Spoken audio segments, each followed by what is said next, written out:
ازيكم يا حلوين؟ النهارده هنعمل التريليتشي بس في الميكروويف.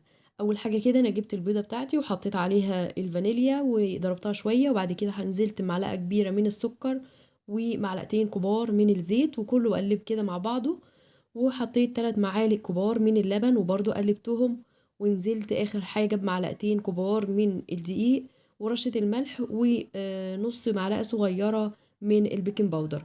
هقلب كل الكلام ده وهنزله كده في المج بتاعي وادخله على الميكروويف لمدة 90 ثانية.